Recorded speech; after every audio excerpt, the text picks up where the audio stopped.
Rose, I'm going to do this because, you know, I have a very bad habit of picking them up and walking them out. Welcome, everybody. Oops. I can get it for you. All right. Welcome. Oh, my God. This is terrific. This is a culmination of activities that have occurred over the last year. And this is the Rose Pregler show, and I can't tell you how thrilled we are that this has come to fruition today. In fact, one of the things that she provided to us was her research proposal, which said the goal of the research is to conduct a preliminary archaeological investigation of the Robert H. Jackson Farmstead, Spring Creek, Pennsylvania, in order to produce new information on historical Pennsylvania farmsteads and gain a fuller understanding of the site's history and lives of its past occupants. This resulted in this proposal, which you, as an intern of the Robert Jackson Center, prepared, in an ongoing relationship with Mercyhurst University, and with Dr. Ben Scarf and Dr. Marianne Owak, and all the other faculty members. It has resulted in this project which I couldn't really get my hands around, but we did it. And she provided this actual timeline of events that were going to occur in the field and research, and you did it. And your timeline said it would be May 14th, where you would actually, 2019, present. And here we are.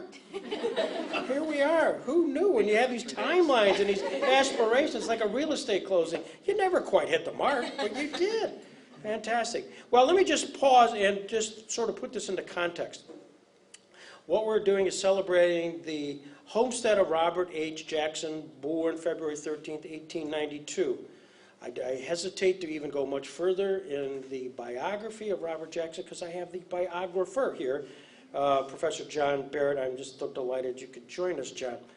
In addition, we have that's why I don't go further, is we have the granddaughter, Julia Craighill, of Robert Jackson, who in fact spent time at the site, and we'll have some reflections as the program goes on. So we have this relationship with Mercyhurst University. And that started with a guy named Matt Jones, who's not here, from Warren High School, who suggested that perhaps there'd be an opportunity to work with this nationally renowned archaeology and anthropology department headed by Dr. Marianne Owak. He gave me this information. I sent an email. Who knew? She responded. And she responded. Next thing you know, we're having conversations. Next thing you know, a whole lot of participants are gathered together. A memorandum of agreement was signed in July 24th, 2018, witnessed by John and Julia and Tom Loftus, grandson, David Crane, Stan Lundeen, and a whole lot of variety of folks who came here to join us in that memorandum of understanding, which leading to today. A few other shout-outs. This doesn't happen without the people who own the property, and that's Glen Dorn Land. So if you ever have a chance to go to Bradford and hear the Glen Dorn people, Cliff Forest and Rosebud Mining, that's them. They are the ones who have made that a reality. And in addition, I'm going to call out Art Stewart. Art Stewart, a friend of the Jackson Center, and if he doesn't clear the site, we have no site to look at to actually study. So Art, I can't thank you enough, and you came back and did it big time, so that we'll able to, upon signing a waiver, you will be able to take a tour of the site itself. So Art, special thanks. The Jackson Center is located in Jamestown, New York. We're here on behalf to advance the legacy of Justice Robert H. Jackson, a Pennsylvania native who went on to be the answer to the Jeopardy question. Matt, by the way, we just called you out, Matt. Too bad you weren't here to hear that. The answer to the Jeopardy question: name the only person in the history of the United States to be a Solicitor General, Attorney General, and a Justice of the Supreme Court. And Spring Creek's Robert H. Jackson. And oh, by the way, he has some other things he had going on in Nuremberg and elsewhere. So we were thrilled and have continued to be thrilled to work with Warren High School, Warren students, and it was really Matt Jones, who now has arrived, who really presented Mercyhurst to us.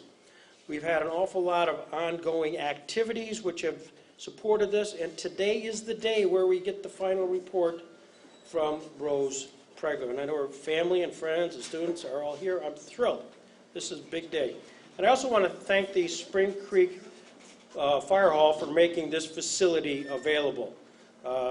It's worked out incredibly well, and we look forward to Rose's presentation. So I also want to just, one final shout out is our new president of the Robert Jackson Center, Kristen McMahon. Kristen is right there, and right next to somebody else who's wearing a nice St. Bonaventure outfit, because that's right. Kristen went to college, exactly. And we have also staff members who made this possible: Carol Drake, Nina Gustafson, and Marion Beckerink. Anybody else want to be recognized? Anybody else? So I'm thrilled, and so I'm going to stop now because we really want to get to Rose. But before that, Dr. Marianne Owak to sort of set the stage. And your speech is still here.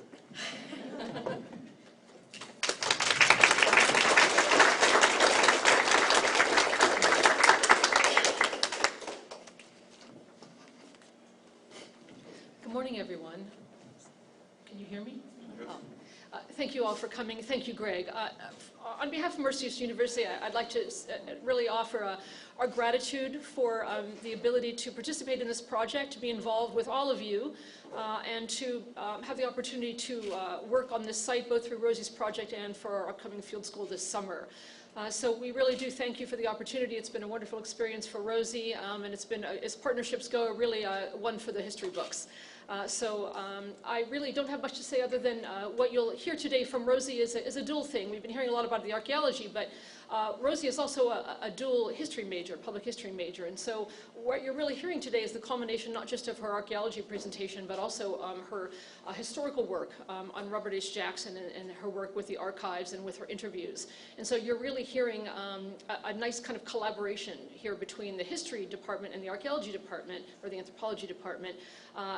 And we have a close relationship at Mercyhurst between our two departments. A lot of our students are double majors, and really bringing historiography and the skills of archaeology and research together into one project was pretty exciting for all of us to see come together, and we could think of no better person than Rosie to pull that together. What you may also not know is that Rosie has a theater background, and so her theater professor is here as well, which makes her really, I think, uniquely qualified here to give a wonderful presentation for you. So without further ado, I'd like to introduce Rose Pregler, who will be presenting on Unearthing the Jackson Farmstead, the life and times and house of Robert H. Jackson.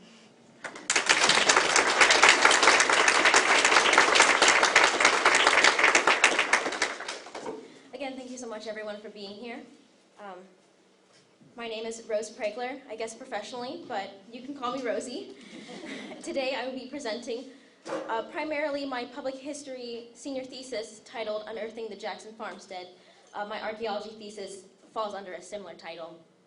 Before I continue, I would like to provide some background information on myself and the larger research context for this project. I am an Erie, Pennsylvania native. Early in my life, I acquired a deep love and appreciation for history. This passion led me to Mercyhurst University, where I could pursue both history and archaeology. Tomorrow, I am set to graduate with 2 Bachelors of Arts in Public History and Archaeology and a minor in theater. In order to graduate, I was required to complete a senior thesis project for each major. The scope of both projects considered a family farmstead, the Jackson Farmstead, where American historical and political figure Robert H. Jackson was born. Jackson was born in 1892 on the Jackson Farmstead, located here in Spring Creek, which we will visit later today. The site was originally settled in 1797 by his great-grandfather Elijah Jackson. Robert H. Jackson pursued a career in law that elevated him to a highly celebrated attorney, known for his eloquence and dedication to the American Constitution. During the late 1930s and early 1940s, Jackson was appointed to Solicitor General, Attorney General, and Supreme Court Justice. No other person in American history has held all three positions. Jackson is most well known for his appointment as chief U.S. prosecutor at the Nuremberg trials beginning in 1945. As mentioned before, a formal partnership between Mercyhurst University and the Robert H. Jackson Center formed in 2017 and determined the scope of my archaeology and public history senior theses. The institutional partnership primarily encouraged academic archaeological investigation of the Jackson farmstead. So what you see on the screen is the site in context, which will make a lot more sense for those who are visiting the site. So the line in pink is the access path, which we will walk up. I think I have a pointer. This is the historic bridge, which you may or may not cross. And then you continue up the access path. This is all vastly overgrown by vegetation, I think, which the satellite image shows. You continue up, and then here is a large clearing, and I've marked for you the foundation, what's left of the foundation of the house, the well. This is the silo. I'm sorry, I'm shaking. And what's not pictured up there is the barn. Because the scope of this project was so big, we didn't have time to map the barn, so I think that'll be a really exciting experience for field school students this summer as archaeological investigations will continue. So there'll be a lot more to discover, and from just, there'll be a lot more to discover more than what I am going to share with you today. This is, we did a pedestrian survey, so what that entails, I performed a pedestrian survey with Dr. Ben Scarf. We walked arms width apart, looking at the ground, and flagged any sort of artifacts that we might have seen on the surface. And also that's where all the points for the foundations came from. So what you see on the screen is the artifact count from that pedestrian survey. So those are the different artifact classes that we identified. It's primarily glass, metal, and ceramic, which is consistent with most historical sites. You know, you don't really see a lot of perishables, like textiles, just because they tend to decay. We identified a brick concentration, which matched up with historical photographs of the house. There's a smaller chimney. The house is sort of T-shaped, and there was a smaller chimney on the, I don't know what they call it, the peg of the T. There's also a coal concentration, and lower counts of newer materials such as plaster and rubber, as the house was no longer occupied starting in the 1970s. This map I created shows the distribution of artifacts around the house foundation. So they're marked by the different colors. So what this map doesn't have is the key, but primarily it's glass, metal, and ceramic.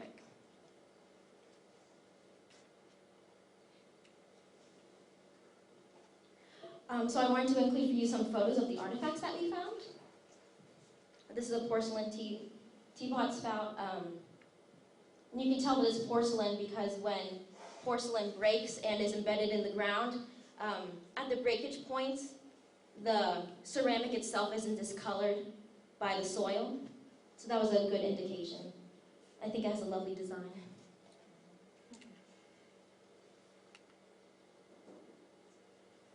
Here's some more ceramic fragments. They are not to scale. These are all very tiny pieces that we found. This is what's called a pumpkin seed flask. It's called that because of its size. It's also called a picnic flask. Again, because it's something you could easily carry with yourself if you're going to a picnic and want to have some whiskey. Oh, and this was a good indication of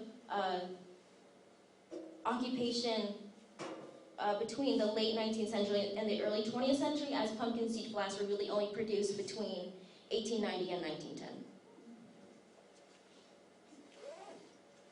So what you see is the house basement. This will also make a lot more sense at the site. What I have circled for you is a large washer that was found in the basement. And on it you could see the logo, which I have pictured here. So there was some thought that it could be a Dexter washer, but it was very hard to identify that, partially because the logo on the washer is incomplete. Also, the washer in the advertisement is electric, and we didn't take enough notes to determine whether the washer pictured was electric or not, so this could indicate that maybe the Dexter logo changed over time, or it's just a completely different manufacturer.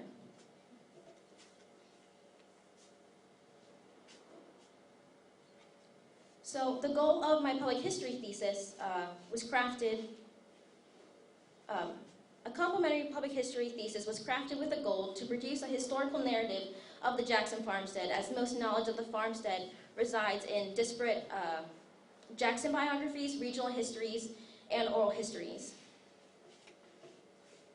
As part of this process, all available historical resources were consulted, extant oral histories were reviewed. In addition, 3 oral histories were conducted by myself.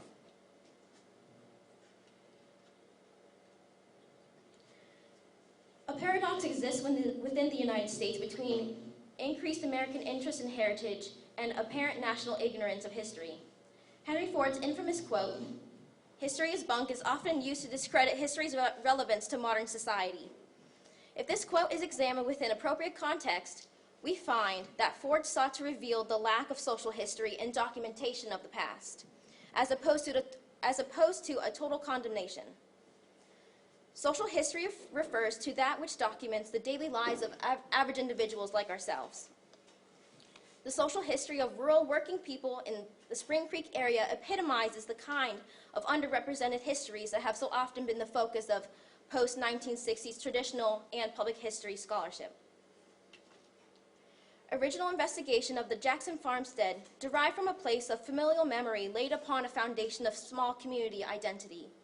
Investigations, historical and archaeological, could contextualize Robert H. Jackson's early life, but this cannot occur without first considering, evaluating, and interpreting the totality of the Jackson farmstead's transformation over time. History is bunk without a holistic, grassroots, locally based approach. To this end, history is viewed as active and subjective. This narrative, coupled with the results of the preliminary archaeological investigation, can be used as a tool in the investigation of local identity and the ever-changing American attitudes towards agriculture, in addition to the connection between microhistory particularities and broader historical cultural trends.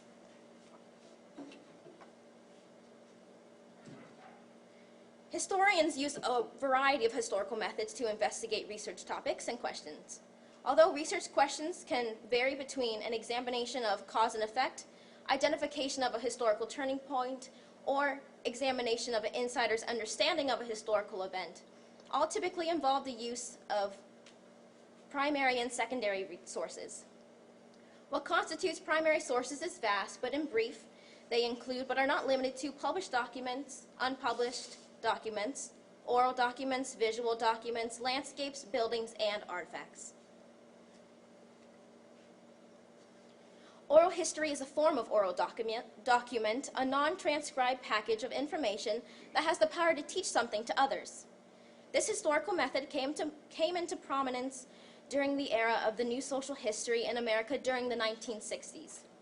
The tangible oral history is the result of an interactive, structured interview, the goal of which is the collection of first-hand experience of a historical event. Invariably, the goal is to produce a unique first-hand perspective on the past and present. The active participation of community members in the creation of oral histories can instill community pride. On a larger level, it can even give a voice to disenfranchised communities and overturn long-held misconceptions about such historically undervalued, underrepresented communities. Furthermore, oral histories reveal the more subjective insights into particular community ideologies and outside perspectives regarding the history discussed in interviews. As a part of this project, 3 oral histories were conducted, directed towards Jackson descendants and Spring Creek locals, 2 of which are here today.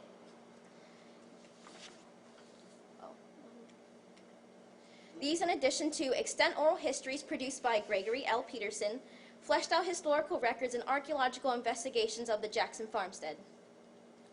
It is important to note that oral history is not a final product. It is a means to an end, a singular contribution to the historical record, but one that always needs to be reconciled and analyzed alongside other historical sources. Oral history is only one way to document the past, but can be an incredibly valuable tool to historians and other researchers. It goes beyond the facts for a more subjective nuance to the study of the past, making history come alive. In its creation, new primary source material is made available, and the richness of the human experience can be passed to future generations. Oral histories produced by the author are to be used in this way, a contribution to the historical record on the Jackson farmstead, Spring Creek, and Pennsylvania farmsteads. I'd now like to read some excerpts from the narrative that I wrote, and it is titled "The Jackson Farmstead, A Landscape Transformed by Time." I sort of pieced together the excerpts. Eliza Jackson originally settled the property and amassed a large fortune, landed estate sometime between 1797 and about 1814. Accumulating wealth from lumbering and part-time agriculture alongside family extension resulted in the construction of a larger Jackson family home in about 1840 facing Broken Straw Creek. William Miles was left to inherit the family property upon his father's death in 1845. An aging William Miles, characteristically stubborn like any Jackson, as Tom Loftus noted, wished to remain on the family property, but recognized he could no longer care for the property alone. He decided to invite his nephew, William Eldred Jackson, and wife, Angelia Howard Jackson, pictured in the photo, to move in with him shortly after their marriage in 1884. It's probably around the time this photo was taken. While living on the property, Angelina gave birth to two children, Robert H. Jackson and Ella. Their childhood experiences on the farm were cut short upon great-uncle Miles Jackson's death in 1899. The family moved to Frewsburg, New York for better economic prospects. Although Jackson family ownership ceased, Robert H. Jackson would return to the family farmstead in the 1920s and 30s after establishing a renowned law career. During these years, the Jackson family partook in annual summer trips to Jamestown, New York, and Spring Creek, where they enjoyed everything the area had to offer: camping, horseback riding, fishing, and hunting. The Farmstead and Spring Creek area became a popular retreat for its deer hunting, fishing, and friendly faces. Summer vacations served as an opportunity for Jackson to get away from the madness in Washington, to get away from it all. His family embraced the escape, especially his daughter Mary, who shared a love of the outdoors, shared a love of Spring Creek, and shared a love of horses with her father. She grew enamored with the farm and continued to visit for the rest of her life. During summer breaks in junior high, she and a girlfriend would ride their horses down from Jamestown to Spring Creek. They would camp on a mountainside near the farm for about 6 weeks, relying on the Broken Straw Creek for recreation and cleanliness. Jackson would join the two girls toward the end of their stay and make them his world-famous perfect pancakes over an open fire. In 1965, Mary Craighill, formerly Jackson, a warrior of a woman who was very attached to Spring Creek, piled her family into their Dodge Rambler station wagon. Oddly plagued with sleet and snow rain during an August day, the Craighill family drove along the side of a hill, trying to find the location where Mary Craighill camped with her father. It was never found, so the family established a new spot, complete with a fire pit. Upon the fire pit, they attempted to recreate Robert H. Jackson's perfect campfire pancakes with little success. The whole camping trip was quite the production, as Julia Craighill later described. We had never put up the tents before, so certainly that first moment was very impactful for me. It was the first time I met Dot Morton and her son. It was also the first time I camped out. It was a lot of firsts. The family camping trip to Spring Creek, spearheaded by Mary Craighill, cemented the annual tradition and Julia Craighill's connection to the site. Just like her mother and grandfather, she would be tethered to Spring Creek. I'm sorry?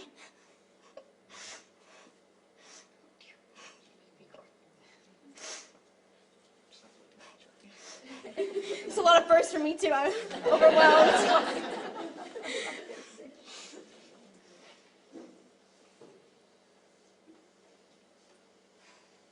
Just like her mother and grandfather, she would be tethered to Spring Creek and the family farm indefinitely.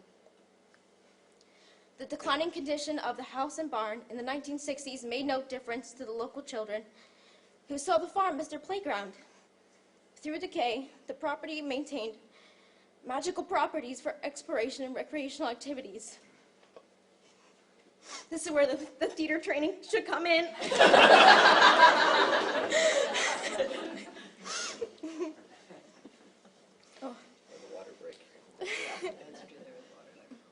The house and barn, in tandem with the broken straw creek, supplied many places for unrestricted childhood fun. Keith Jackson detailed that there would probably be sometimes 15, 20 kids, all basically the same age, and we'd go play in the barn, mostly throwing corn cobs at one another, and there was a rope swing, doing all the stuff we weren't allowed to do, but having a great old time. Keith and the property owner's son, Kevin, would ride into battle on Kevin's trusty steed, White Wings, trampling their way through the vacant house. The historic bridge became the platform off which children would jump into the rushing waters below. We will not be doing that today.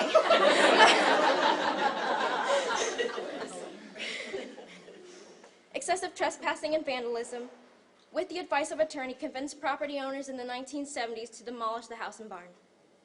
Local children were unleashed to demolish the house. They armed themselves with rocks and mercilessly broke windows and tore down chimneys. "We were bad boys," said Keith Jackson. You turn us loose on a house and say, "Destroy it," we can destroy it. For all who participated, demolition became an almost pastime and ritual. Local inhabitants bonded over late-night picnics, piling on blankets and gathering around great bonfires composed of the deconstructed barn. Local inhabitants were not aware of the farmstead's connection to the Jackson family and its larger historical significance. Keith Jackson recalled that, relative to the farm's size, it decayed so fast. In the matter of a weekend, he said, we did a good job on that house, not realizing we were destroying history. The Jackson farmstead was not occupied following demolition.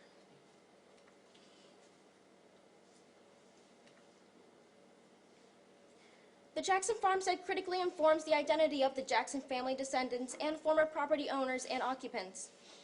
Its influence may extend to the local Spring Creek community and broader national and international historical narratives. The site will indefinitely hold significance to the Jackson family descendants as their ancestor originally settled it. As proven through numerous trips to the farmstead, the family feels as though their roots are there in Spring Creek because it was important to Mary Craighill. Her adoration was passed down to her children, generation to generation, determining their continued connection to the ancestral land. Former property owners and occupants expressed differing opinions, but Keith Jackson seems to have an unwavering fondness similar to the Jackson family descendants.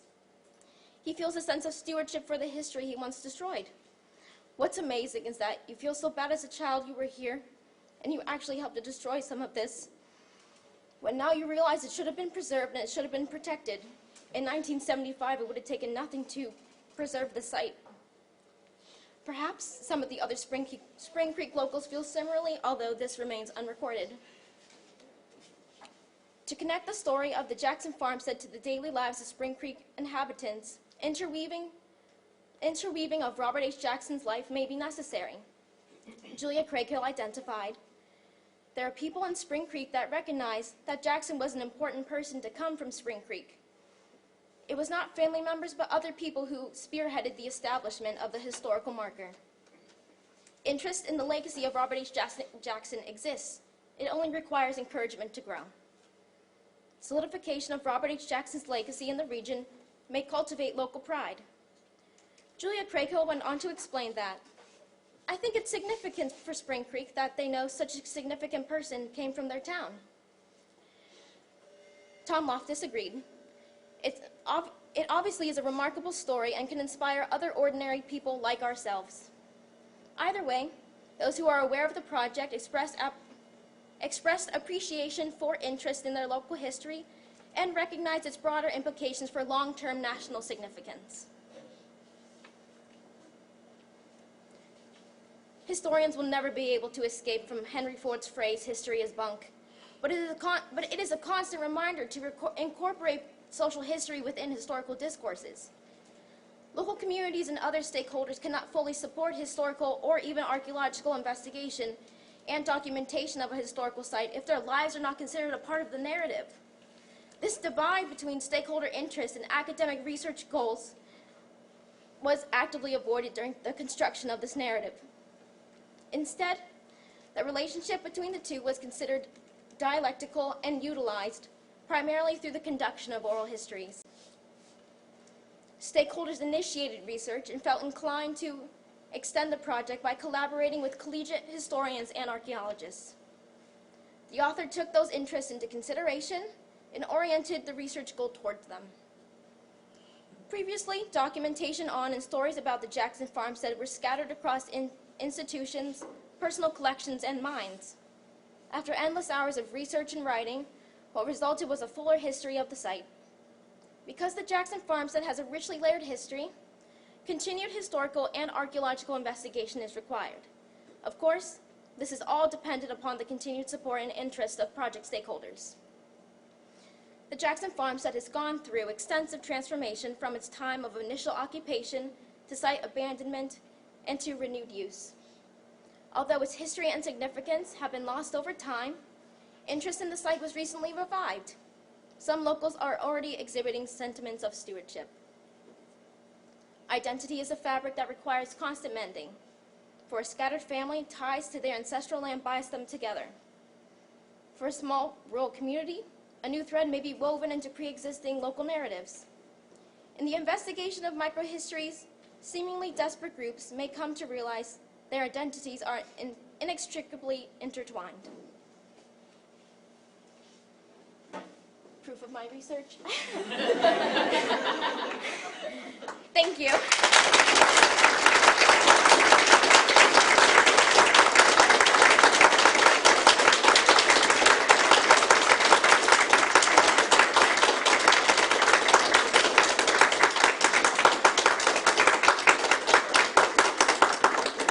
To answer any questions that you might have. But we will save that for when we're eating, I guess.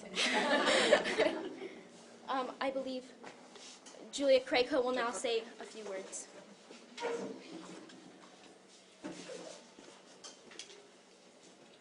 Okay, hello everybody. I don't know, let's see if I can do this, but I always have problems.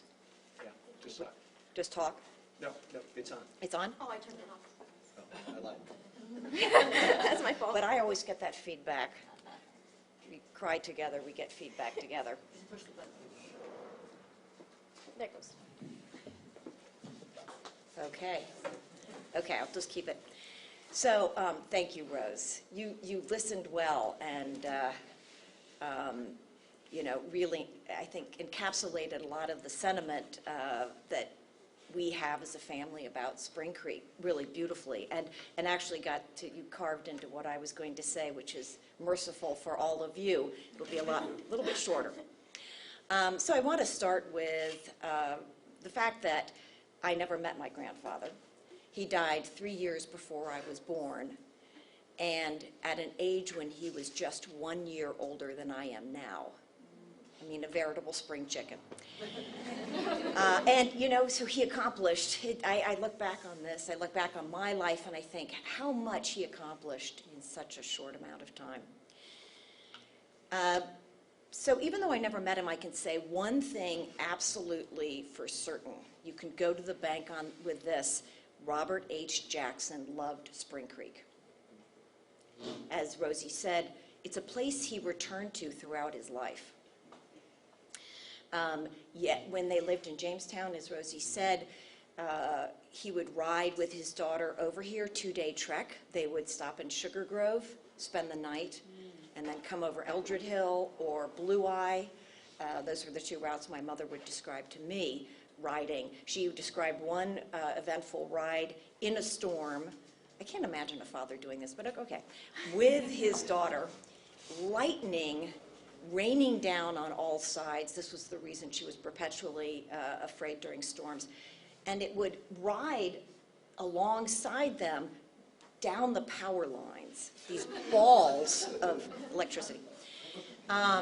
Anyhow, I digress. So he also returned with his daughter after they had moved down to D.C. He would ship his daughter, a friend, their 2 horses, with a caretaker to spend the time looking over them.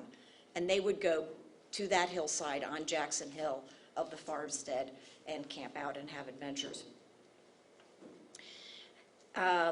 So I, like my mother did with her father, I would ride horses. 30 years we were up on Turner Hill, all around this place, and explore. And I would hear the stories. And there are 2 stories that I wanted to share with you guys. The first, and I have a terrible memory, so maybe John Barrett here, oh, is that because it's too close? Can fill in the details on this, I'm not sure. There was a woman, grandmother, great aunt, who lived on top of Jackson Hill. And she would provision in October, hunker down in the house, and not emerge till April. I do remember October and April. I don't remember who this was. But my mother would tell this story. This hyper self-sufficiency that you as a solo older woman would be able to do this always was amazing to me. Another amazing story was the stories of his childhood, Robert H. Jackson's childhood, when Spring Creek was a thriving sort of mill town. It really made a lot of money harvesting the lumber from around here. And in the springtime, when the broken straw was high, they would strap that lumber together and they would ride it down to Pittsburgh and then walk back. Again, this was another story I was like, you have to be kidding. But I confirmed it with John and others, so I heard correctly. So when we fast forward to the 1960s, my mother drags us up here. We then build a house on Turner Hill, and this is where I learned all these stories. And about that rafting trip in particular, my mother would always end that story with the same recitation that her father had told her, which was Spring Creek feeds into the Broken Straw, which feeds into the Allegheny, which joins the Monongahela in Pittsburgh, becomes the Ohio River, which feeds into the Mississippi. It travels all the way down to the end of the U.S. and discharges into the Gulf of Mexico and the world beyond.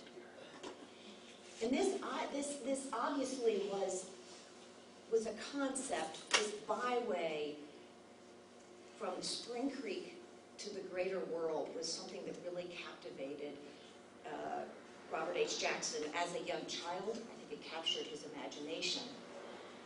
And so when I think of Robert H. Jackson and Spring Creek, there are sort of 2 things that come to mind. The first is this was a place that really shaped his character. If his aunt, mother, whoever this was, I hope you can find out, John, was able to be so self-sufficient and that she could survive the winters up here, that alone. That really shaped his character. It also was a place that gave him solace and rejuvenation throughout his life. But it's also a farm that borders the Broken Straw that really, I think, fed his imagination about the adventures and challenges out in the world that he clearly came to embrace in his career and his life. Thank you.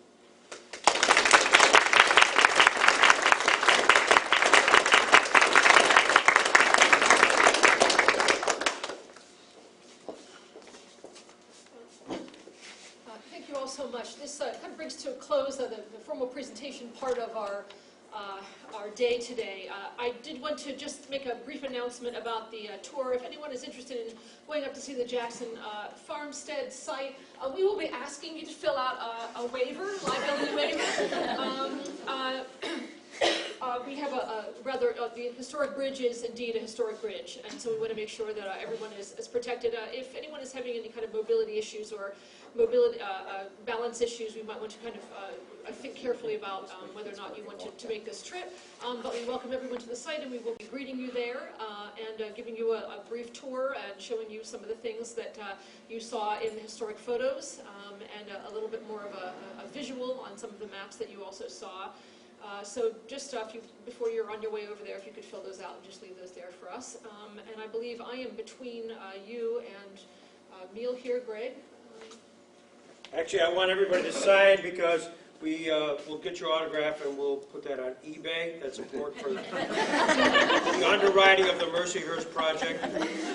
Also, I want to reach out to we have people who made this all possible. Is Jeff Thomas here? Is Jeff here? Jeff? Spring Creek Supervisor, Ben Kafferlin. Ben, thank you so much for making this, supporting it. He's the Warren County Commissioner. Kafferlins have a long, long tradition with the Jackson family. I don't know if you've met Ben, Julia, but... No, but the Kafferlins sold us the property. Actually, when the Warren County history incorrectly says that there are no descendants of the Evers. In fact, I am. And so when Andrew Evers and Elijah Jackson came together to Spring Creek Township, there are still descendants here from both lines.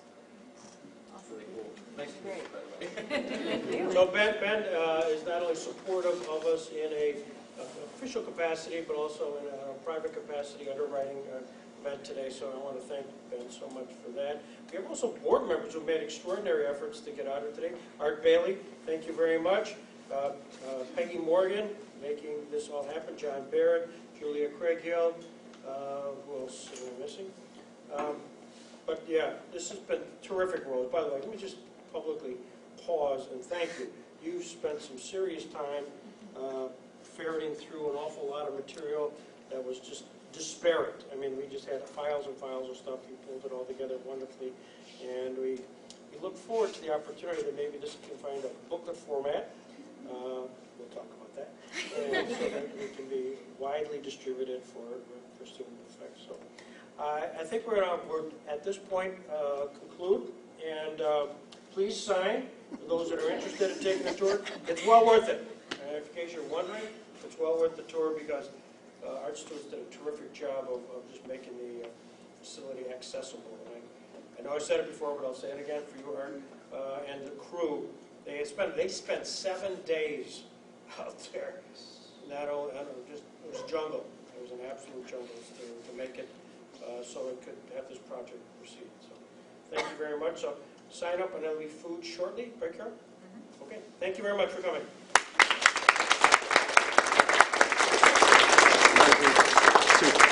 Congratulations. Really great. Really great. And I know you didn't want to get choked up, but I love that it hits you at the emotional level because that's how I feel about this stuff too. Yeah, and I think, day before graduation,